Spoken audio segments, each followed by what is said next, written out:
"Kakak!" Suara itu terdengar lagi, tapi kali ini sangat dekat, tepatnya di belakang. Danu membalikkan tubuhnya, kaget bukan kepalang ketika ada anak kecil perempuan berbaju lusuh, giginya yang jarang, tersenyum pada Danu.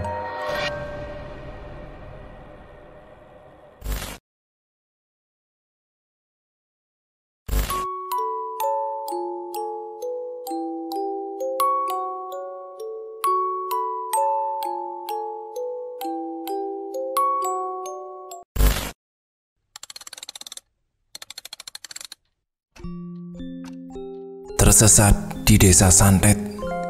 Tulisan ini ditulis oleh Woiroy atau @ruihahaha. Terima kasih buat yang udah nonton. Untung direkam. Siapapun kamu, yang jelas semoga cerita ini bisa menemani Anda. Langsung saja masuk ke ceritanya. Saya mendapatkan sebuah kisah yang menarik untuk saya ceritakan di sini. Beberapa pemuda yang hilang berbulan-bulan di sebuah desa dan ditemukan dengan keadaan yang mengenaskan, kurus, serta wajahnya amat sangat pucat. Semua warga berpikir bahwa mereka sudah mati. Kejadian ini terjadi di sebuah pulau Jawa. Ada satu desa yang melakukan berbagai ritual hanya untuk menyantet seseorang. Menurut mereka, hal itu adalah hal yang lumrah. Seorang pria tengah duduk di sebuah halte sambil membaca sebuah koran lokal. Matanya menatap sesuatu berita yang bertulis, seseorang polisi meninggal karena berusaha mengungkap kasus santet. Itu mengingatkannya pada sebuah tragedi kelam sekitar 10 tahun yang lalu bersama teman-temannya. Lalu menutup koran itu, kejadian yang tak pernah dilupakan olehnya. Hingga kini masih saja menyisakan duka. Serangkaian peristiwa itu terjadi ketika teman-temannya bernama Maman mengajaknya berpetualangan di dataran tinggi yang berada di Pulau Jawa. Suara handphone berdering. Danu berusaha berkali-kali menekan telepon handphonenya yang sudah agak tidak berfungsi dengan baik itu. Maklum, handphone jadul. Halo? Halo? Ada apa, Ron? Kamu di mana, Dan? Di warung kopi nih dekat rumah. Oh, ya sudah, saya kesana ya. Danu mengakhiri percakapannya dengan temannya yang lewat telepon dan kembali mengesap kopinya perlahan-lahan. Memang nikmat bersantai di warung kopi, ditemani rokok di tangan. Udara malam yang membuat Danu betah berlama-lama di sana. Lampu cahaya motor menyoroti wajah Danu, membuat Danu sedikit geram. Woi, matiin cuk. Ya kamu tuh, Dan. Iya, saya baru datang, udah marah-marah aja. Kamu duluan yang bikin kesel. Tawa dari Imron setelah turun dari motornya. Bu, kopi hitam 2 ya. Iya, sebentar ya Iron, jawab ibu yang punya warung itu. Kamu ngapain pesen 2? Kopi saya juga belum habis kok. Kamu memang lucu. Mbah kamu ini yang mau ngopi. Mbah. Iya toh, dari tadi di samping kamu loh. Danu baru nyadar bahwa Imron adalah anak yang punya kelebihan melihat hal-hal gaib. Seringkali Imron mengatakan hal yang sama. Entah benar atau tidak, Danu tak begitu peduli. Kamu sering banget ngomongin kayak gitu ke saya. Cuma untuk nakut-nakutin saya doang kan? Sebelum menjawab pertanyaan Danu, Imron meraih 2 kopi yang dipesankan tadi dari tangan ibu warung dan memberikan kopi itu kepada Danu. Nih kopi, taruh di samping kanan kamu ya. Gila lu ya, gila. Ngasih kopi gak ada orangnya, mending saya minum. Kalau kamu yang minum, kamu yang bayar. Kampret dasar. Daripada membayar kopi itu, Danu lebih memilih menuruti permintaan Imron. Dengan menaruh kopi di samping tempat ia duduk. Nah, gitu dong. Tumben. Kamu malam-malam udah sampai di sini, Ron. Ada apa nih? Maman ngajakin kita ke rumah neneknya. Katanya lagi sakit. Yang di pedalaman gunung es itu loh. Sekalian nih refreshing kita. Gimana, mau nggak? Boleh juga. Siapa aja yang ikut? Saya udah ngajak si Hani dan dia juga mau ikut. Cobalah nanti ajak juga si Risa biar temenin si Hani. Ya sudah, nanti saya coba ajak dia ya. Saya juga mau ajak si Dani sih. Kasihan dia diomelin ibu saya terus karena gak lulus-lulus kuliahnya. Iya, kasihan tuh adik kamu ya. Mungkin dia butuh refreshing. Soalnya kata Maman, tempat neneknya itu asik bagus, ada air terjunnya. Pokoknya bikin kita bisa ngelupain masalah dunia sejenak. Gimana? Iya, mantep itu. Jadi kapan kita mau berangkat? Minggu depan gimana? Oh, yaudah, nanti saya kabarin ya. Oke. Percakapan masih berlanjut, entah apa yang dibahas. Yang jelas, waktu sudah menunjukkan jam 10 malam. Saya balik dulu ya Dan, udah malam ini. Iya, saya juga mau balik. Coba deh, lihat kopi di samping kamu, ada gak Dan? Danu menelan ludah. Tanpa sengaja ia melihat ke arah kopi yang berada di samping tempat duduknya. Kopinya habis, hanya tersisa ampasnya saja. Gimana? Tanya Imron sebelum tertawa terbahak-bahak melihat Danu yang lari terbirit-birit seolah ketakutan. Imron cancok. Bocah emang goblok. Siapa suruh gak percaya? Ini beneran goblok. Kenapa sih Danu lari ketakutan itu Ron? Tanya ibu warung. Enggak bu, enggak apa-apa. Saya pamit pulang dulu ya bu, kata Imron sambil memberikan sejumlah uang untuk membayar kopi yang ia pesan sebelumnya. Iya Ron, iya, hati-hati ya. Siap bu, siap. Beberapa kemudian, kenapa kamu? Kok kayak habis lomba lari? Tanya Dani. Dia adalah adik dari Danu. Hanya berbeda beberapa jam waktu kelahiran dengan kakaknya. Ya, lebih tepatnya Danu Dani, kakak beradik kembar. Jadi tak heran wajahnya mirip sekali. Yang membedakan hanyalah tinggi badan Dani lebih tinggi daripada kakaknya. Imron itu, balas Danu dengan nafas tersengal. Dani terdiam sejenak setelah mengerti apa yang dimaksud oleh kakaknya. Ia langsung tertawa terbahak-bahak. Siapa suruh kamu ketawa? Dah, katanya gak percaya sama gituan kamu. Berisik kamu. Kamu mau ikut gak? Kemana? Ke tempat neneknya Maman, di pedalaman gunung es. Sekalian liburan lah, daripada nih kamu stres mikirin kuliah yang gak kelar-kelar kan. Iya ya kampret, tahun depan saya lulus kok, doain aja. Boleh juga itu kalau mau refreshing. Bentar dulu, sama siapa ini? Saya, Maman, Imron, Hani. Terus katanya sih Risa sama Hani. Ya udah dah, aku ikut. Kapan nih berangkatnya? Minggu depan katanya. Oke. Danu berjalan masuk ke kamar meninggalkan Dani yang sedang menonton TV di ruang tamu itu. Danu berhenti sejenak berbalik badan menatap Dani. Kamu emang boleh sama ibu untuk ikut? Boleh, bilang aja ada tugas kuliah. Ya udah, kamu atur deh nanti. Danu kembali memasuk kamarnya dan terlelap dalam tidurnya. Karena memang dia lelah sekali. Tadi sore, ia dan ayahnya habis menguras kolam ikan yang lumayan luas. Seminggu kemudian, semua sudah berkumpul di rumah Maman. Maman adalah anak orang kaya. Rumahnya begitu luas dan mewah. Beberapa mobil terparkir rapi di halaman rumahnya. Katanya, ayahnya adalah pengusaha, ibunya adalah seorang dokter. Tapi sejak lama kami berteman dengan Maman. Belum pernah sekali kami bertemu dengan kedua orang tuanya. Tapi yang jelas ia dari keluarga yang mapan. Setelah semua siap peralatan dan semua membawa tas carrier dan daypack berisi logistik. Seperti hiking gitu, berat banget. Ih kamu lebay banget Dani, tanya Danu. Kenapa lebay? Ya jadi abang gak pengertian banget. Di tas saya ada baju-baju kamu nih. Mau saya buang? Jangan dong, jangan. Udah, gak di mana-mana berantem aja, ucap Imron menengahi. Ya sudah, kita langsung berangkat aja yuk, kata Maman. Dengan memasuki mobilnya terlebih dahulu, Dani duduk di depan bersama Maman, sementara Imron, Hani ada di belakang. Lalu di belakangnya lagi ada Danu dan Risa. "Dani, kamu jangan ngentut ya," teriak Danu. Semua tertawa karena mengetahui kebiasaan Dani yang kentut sembarangan. Mobil perlahan keluar dari halaman rumah Maman. Perjalanan memakan waktu sekitar 6 jam, melewati beberapa kota. Tidak ada keanehan selama perjalanan, hingga sampai di tempat penitipan mobil. Mobil tidak bisa memasuki pedalaman gunung es, karena jalannya tak bisa dilewati oleh kendaraan.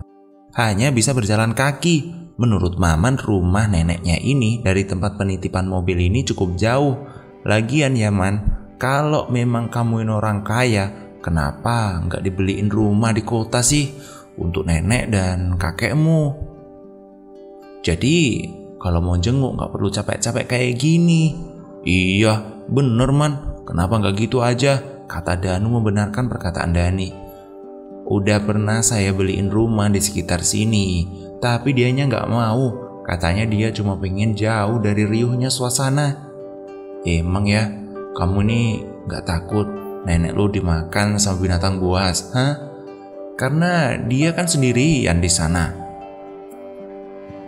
Dia sudah biasa ketemu dengan binatang buas, cuma nggak sampai dimakan. Karena jelas nenek saya itu lahir di situ, umurnya saja udah 99 tahun. Awet juga ya umurnya Man. Ah, udahlah, ayo cepetan jalan. Mumpung masih jam 3 sore. Ya udah, pimpin jalan sana.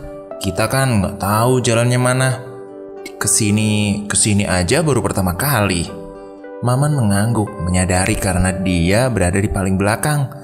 Setelah memarkirkan mobilnya, mata Dani memeriksa pepohonan yang menjulang tinggi sambil berjalan mengikuti langkah Maman yang berada di depannya. Matanya menangkap sebuah tulisan terpapang jelas dari papan yang tertempel di sebuah pohon. Bertulis, "Dilarang memasuki kawasan ini." Man, kita nggak boleh masuk kawasan sini loh." "Kata siapa?" "Itu," kata Dani, menunjukkan tulisan yang ada di papan yang ia lihat. Dan, dilarang itu untuk dilanggar Dan." Wah, gila nih orang. Pokoknya kalau sampai kesasar, saya mau ganti rugi 1 M buat modal kawin. Semua tertawa mendengar pernyataan Dani ini sambil meneruskan perjalanan mengikuti Maman. "Man, ini bener jalannya kan? Kok dari tadi kita nggak sampai-sampai?" keluh Dani. "Iya Man, udah mau gelap loh ini. Mending kita istirahat dulu. Hani capek katanya," kata Imron.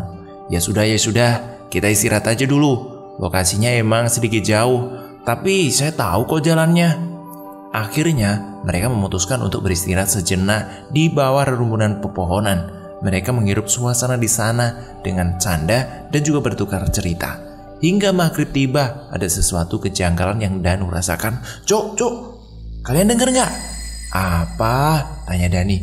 "Enggak," jawab Danu tergesa-gesa. Imron menatap Danu yang merasakan resah. Dan, lo kenapa sih? Suara apa sih tuh? Anjing, apa itu?" teriak Danu, membuat mereka semua menatap Danu. "Kenapa sih Dan? Kenapa? Kalian gak denger ya suaranya itu? Riuh banget, berisik tahu." Udah, ayo pergi dari sini. Pakai headlamp kalian," ucap Imron yang sudah mengetahui ada keganjilan dari semuanya. Semua bergegas untuk melanjutkan perjalanan. Ketika setengah perjalanan, Dani yang berada di depan Imron tiba-tiba berlari ke arah utara dengan amat sangat cepat. Hani kenapa tuh?" tanya Maman. Imron tak menjawab. Dia langsung mengejar Hani. Spontan semua beralih mengikuti Imron mengejar Hani. Hani, berhenti!" Hani tetap saja tidak mau berhenti. Dia masih aja asik berlari tanpa menengok ke belakang. "Dia bukan Hani yang kami kenal." Brak! Hani terjatuh tiba-tiba karena sebuah batu yang menyandung kakinya. Imron segera memeluk Hani ketika Hani berusaha bangkit kembali untuk berlari. Hani menggeram. "Cah cilik ora sopan." Ucapan itu yang keluar dari mulut Hani. Pegangin Hani," kata Imron. Danu dan Dani segera memegang tangan Hani. "Maaf toh, Mbah, maaf. Saya mohon keluar Mbah dari tubuh teman saya ini," ucap Imron sebelum tangannya memegang hening Hani. Saat itu juga Hani terjatuh lemas, tapi ia tersadar. Han, kamu lagi datang bulan ya? Tanya Maman. Iya, jawabnya lirih. Ron, kenapa kamu gak bilang kalau cewek kamu lagi datang bulan? Saya juga gak tahu, Man. Ya sudahlah, gak usah bikin ribut. Kasihan Hani juga kan? Ucap Danu menengahi. Iya, mending kasih minum dulu Hani. Sekarang bukan waktunya untuk saling menyalahkan. Maman memilih diam saat itu juga. Nih, minum dulu, kata Risa, memberikan sebotol air minum dari tas daypacknya. Hani ini orangnya peka. Hal-hal yang seperti itu tentunya. Jadi ia tidak bertanya-tanya apa yang barusan terjadi. Udah, mending kita lanjutin perjalanan aja besok, kata Dani. Enggak bisa Dan, enggak bisa. Ini udah deket kok. Malah enggak bagus kalau Hani lagi datang pulang ada di sini. Bener tuh kata Maman. Kita enggak bisa lama-lama di sini. Mereka mengamati kita dari sini. Ramai banget. Saya takut enggak cuma Hani yang kayak gini. Kita semuanya bisa di posisi Hani. Paham? Danu dan Dani menelan ludah mendengar pernyataan Imron. Ya sudah. Kasih waktu Hani buat istirahat sebentar ya. Gak usah, biar Hani saya gendong. Pokoknya kita gak boleh lama-lama di sini. Kalian ngerti maksud saya kan? Tanya Imron. Semua mengangguk mengerti dan bergegas kembali. Katanya sih refreshing, kok malah ngeri begini bikin pusing. Mending saya di rumah tadi, ucap Dani sedikit cemas sekaligus sebal. Udah gak usah gerundel gitu. Ayo cepat, kata Danu sambil menengok ke belakang menatap Dani yang belum beranjak dari tempat duduknya. Walau akhirnya ia mengikuti langkah teman-temannya, hari semakin gelap. Keringat membasahi baju, rasa takut menghantui pikiran mereka. Itu tuh rumahnya.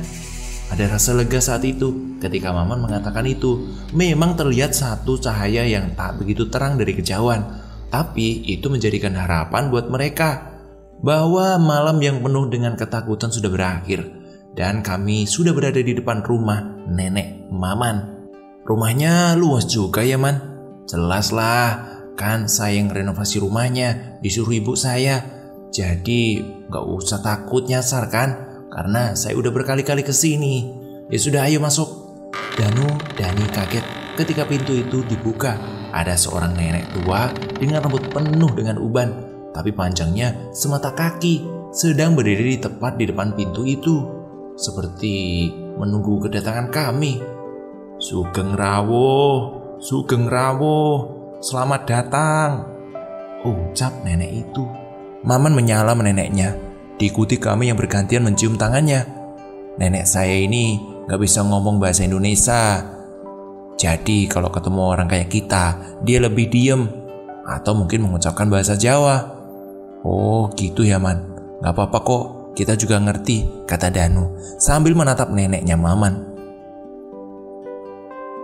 Terno konco-konco tekan ruangannya yo. Antar teman-temanmu ke kamarnya, ucap neneknya. Sebelum nenek Maman pergi, dia sempat menatap Danu, lalu terselip senyum di bibirnya. Danu membalas tatapannya hingga nenek itu pergi dengan menyeret satu kakinya.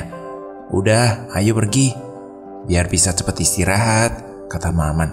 Karena Maman mengerti pasti mereka lelah dengan perjalanan ini. Iya, ayo Man, saya capek nih. Akhirnya Maman mengantar teman-temannya ke kamarnya masing-masing. Danu, Dani, dan Imron satu kamar. Sebelahan kamarnya ditempati oleh Hani dan Risa. Lalu Maman sendiri di kamar depan Danu.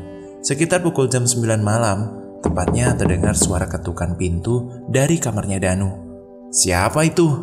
Nggak tahu. Coba lihat sana Dani. Akhirnya Dani memutuskan untuk melihat siapa di balik pintu kamarnya. Ada seorang wanita muda, cantik, membawakan nampan dengan 3 cangkir di atasnya. Nih tehnya Den, kata wanita itu. Loh, kami kan gak pesen teh, kata kami serentak. Disuruh ibu, jawab wanita itu. Oh, ya sudah, makasih ya Mbak. Dia hanya membalas senyum dan Dani meraih nampan itu dari kedua tangannya, lalu memberikan teh itu pada Imron dan kakaknya Danu. Siapa itu tadi? Kok ngasih teh ya? Pembantunya kayaknya. Soalnya katanya disuruh ibu, yang artinya disuruh neneknya Maman kan? Oh gitu ya. Ya udah bagus deh. Ternyata baik banget neneknya. Mungkin dengan kedatangan kita membuat dia terhibur. Kan di sini sepi banget.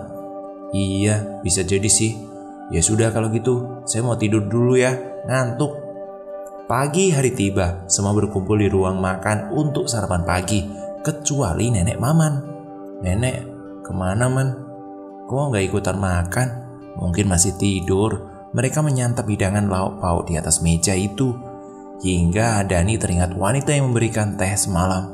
Man, pembantu nenek cantik juga ya. Pembantu? Tanya Maman. Iya, yang semalam kasih teh ke kita. Nenek saya aja sendiri di sini. Gak ada siapa-siapa loh. Jangan bercanda deh man. Iya bener. Kalau gak percaya tanya tuh sama nenek saya, kata Maman. Yang melihat neneknya hendak bergabung di meja makan. Nopo le? Tanya nenek Maman. Kenapa? Ini loh nek, teman-temanku semalam diberikan teh oleh gadis cantik yang mengaku pembantu sini. Kamu ini tahu siapa dia? Dia adalah arwah penasaran dari pendaki yang terjatuh di jurang gunung es itu. Dani menatap Danu dan Imron. Begitu pula dengannya yang saling membalas tatap secara bergantian. Berarti yang saya minum tadi itu apa? Tanya Dani. Geteh. Darah itu, jawab nenek. Dan dia tiba-tiba terdiam sejenak mendengar pernyataan nenek Maman. Ayo makanya dilanjutkan. Danu, Dani, dan Imron berdiri dari meja. Permisi ya nek, permisi. Kalian mau kemana? Bukannya dihabisin makanannya, mubazir ini loh. Saya gak nafsu makan man. Sama man, saya juga gak nafsu makan. Seumur-umur saya gak pernah loh minum darah. Kecuali kalau kuku tangan saya berdarah. Itu juga emut biar gak sakit kan? Tanya Dani dengan raut wajah mual. Akhirnya mereka bertiga pergi menuju kamar mandi. Suara yang memuntahkan isi perutnya. Gantian cuk, gantian. Bentar dikit lagi nih, kata Dani yang berada di dalam kamar mandi. Masa sih kamu semalam gak bisa bedain Ron, yang mana manusia mana yang bukan? Kan kamu yang punya penglihatan gaib, kata Danu pada Imron yang menunggu di depan pintu. Mana saya tahu Dan, kan saya di dalam kamar, yang ngambil minuman teh kan kamu. Masa kamu gak ngerasa hawa-hawa apa gitu? Kok tenang-tenang aja? Ya enggak lah, saya cuma bisa ngeliat doang, gak bisa ngerasain. Udah berisik, saya masih trauma karena tatapan cewek itu. Saya terbayang terus wajahnya, saya takut dia datang lagi, kata Dani yang baru saja keluar dari kamar mandi. Wah bahaya loh kalau sampai dia suka sama kamu. Emang kenapa kalau dia suka sama saya? Loh, kamu bakalan dihantui terus loh. Dani terdiam sejenak, wajahnya menampakkan rasa cemas. Ron, Dan, saya cariin ternyata kalian pada di sini, kata Maman yang baru saja datang. Kenapa nyariin kita man? Ayo kita pergi ke air terjun. Ayo, kata Dani dengan nada bersemangat. Ya udah, bawa baju ganti sana. Kita mandi di air terjun itu. Oke, saya nunggu di depan ya. Ya sudah man, ya sudah. Nanti kita kumpul di situ ya. Oke, saya tunggu di depan ya. Ya sudah man, nanti kita kumpul di sana ya. Setelah mereka membawa daypack berisi pakaian ganti, mereka berjalan menuju air terjun yang dikatakan Maman. Dengan Maman di depan, mereka memimpin perjalanan. Man, katanya air terjunnya di belakang rumah nenek. Iya, emang di belakang rumah nenek. Tapi kan ini ada bukit yang tinggi. Jadi kita harus muter ngelewati bukit ini. Jauh dong berarti man. Ya lumayan, tapi lelah kalian bakal terbayar dengan pemandangan yang indah itu kok. Pulangnya nanti jangan malam-malam ya, tambah Maman. Kenapa memang nyaman? Tanya Danu. Maman tidak menjawab dan masih asik berjalan mendahului mereka. Karena tidak digubris, Danu lebih memilih diam dan mengikuti langkahnya tanpa berpikir aneh-aneh. Sekitar 1 jam perjalanan melewati beberapa jalan yang menanjak. Suasana yang sejuk membuat lelah mereka tergantikan, ditambah suara burung yang saling bersautan. Sudah mulai terdengar suara air yang begitu deras dari kejauhan. Wah, ini udah deket nih. Iya dan iya, Itu lihat, ada sungai kan? Tambah Maman. Wah, mantep banget ini. Pasti airnya jernih. Bisa diminum gak itu, Man?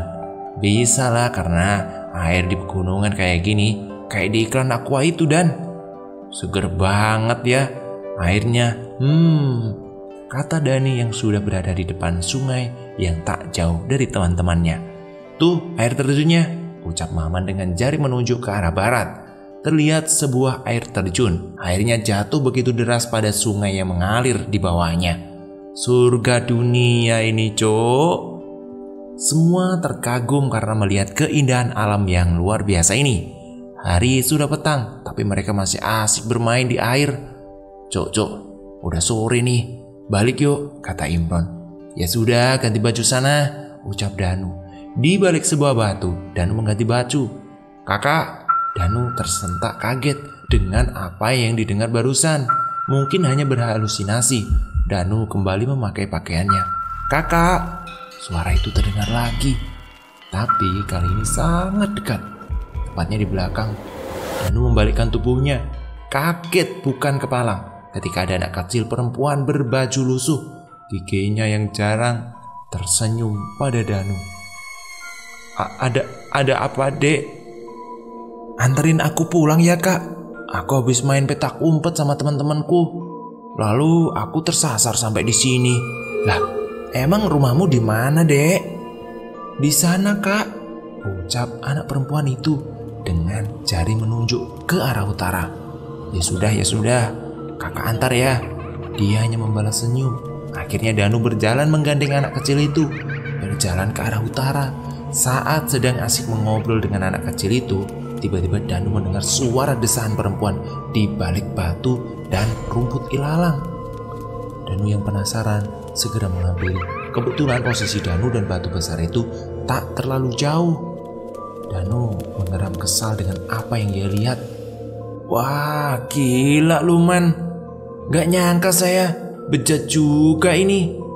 Danu kaget luar biasa ketika melihat apa yang ada di balik batu itu. Di balik batu itu ada sepasang muda-mudi yang Danu tahu adalah Maman teman dekatnya dan Risa pacarnya. Mereka sedang berhubungan intim. Tak memakai busana, mereka langsung menghentikan kegiatan mereka dan Maman memasang wajah takut. Gila, bener-bener gila. Saya anggap lo kayak saudara sendiri, tapi ini perlakuan lo ya, Man. Hari itu, di mana Maman, Danu dan Risa tak pernah terlihat lagi. Ron, gimana ini? Kita udah cari kemana-mana loh, tapi mereka kok gak ketemu, kata Dani memasang wajah cemas. Ya, saya juga gak tahu. Bentar lagi maghrib, mending kita pulang aja dulu yuk ke tempat nenek Maman. Mereka beradu mulut, tak ada yang mau mengalah. Si Dani yang berusaha ingin tetap mencari kakaknya, sementara Iron meminta untuk balik terlebih dahulu ke rumah neneknya. Enggak, Ron, enggak. Kita harus mencari sekarang. Kakakku di mana? Jangan maksain dong, Dan. Ini bahaya loh. Bodoh amat lah, Ron. Kalau nggak mau nyari, biar saya yang nyari sendiri. Ya jangan gitu dong. Jangan ngeyel dibilangin, Dan. Dani yang tak menggubris Imron. Dia asik berjalan menyusuri hutan menggunakan headlamp di kepalanya. Dani, teriak Imron. Mengetahui Dani yang cuek dengan panggilannya, Imron segera berlari mengejar Dani. Diikuti Hani dari belakang. Ngapain kalian ikutin saya? Kata Dani kesal. Kita ikut. Saya gak mau memperburuk keadaan seperti ini. Oke. Hari semakin gelap. Tidak ada tanda-tanda keberadaan mereka. Danu, Man, Riz, Maman. Suara panggilan ketiga temannya. Nama mereka berkali-kali kami panggil. Siapa tahu mereka mendengar suara kami. Sejam berlalu, tak ada jawaban dari mereka.